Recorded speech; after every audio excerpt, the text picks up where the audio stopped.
Okay, had an idea. Want to say it out loud. I'm going to put it up here just in case. It's the idea of attention, attending to things, right? I've been obsessed with this idea of attending to things and what you pay attention to, right? Essentially, for me, I think what you pay attention to is the thing you find value in, and or what hurts, right? You attend to things that are hurtful there, and we can use sort of I mean, think about a cut or an injury or a broken bone, right? If you don't attend to that pain, right, the pain is the signal that something somewhere needs attention, okay? So consider that and extrapolate out, whether that's emotional pain or physical pain or other kinds of pain. It's telling you to pay attention, right? You have to pay attention. We all need to pay attention to the things that hurt. And if you pay attention to the things that hurt, you will find eventually that a lot of the hurt you're carrying into the present moment is the baggage. It's the baggage of the past, but it's based on your thinking, right? You're thinking about, you're adding what you think about essentially is what you value. Most of us don't know how much thinking we're doing, or we're not calling it that. But this voice in our head that's always talking, and there's sort of a narrative going about your day, right? And so you're thinking. And so the things you think about, even though you wouldn't necessarily choose to think about them and then say they were valuable, the simple fact that you are thinking about them predominantly to your subconscious or your psyche or your experience of your psychology, whatever you want to call it, because you're thinking about these things so much, right? Everything else thinks you think it's valuable, essentially, I think. So think about that as a concept, right? The thing you think about a lot, it's like you're tricking yourself into believing that you value that thing. And then more of that thing will come, whether that's suffering or pain or hard relationships or not standing up for yourself or not, taking the first step because you're afraid of failure to chase after some dream or goal you have. It's all this stuff. But once you realize that it's the thinking that's the problem, right? You realize that less thinking is better. And then you start to realize that you don't, how do I phrase it? I don't know, it's all about thinking though. And so you have to pay attention to what you're thinking.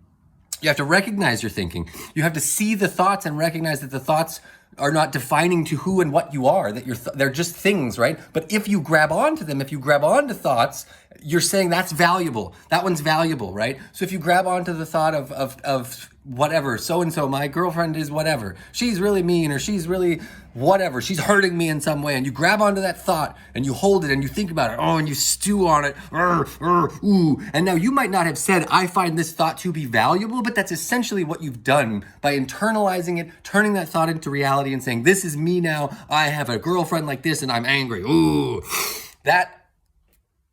Yes, thinking, it's all in thinking.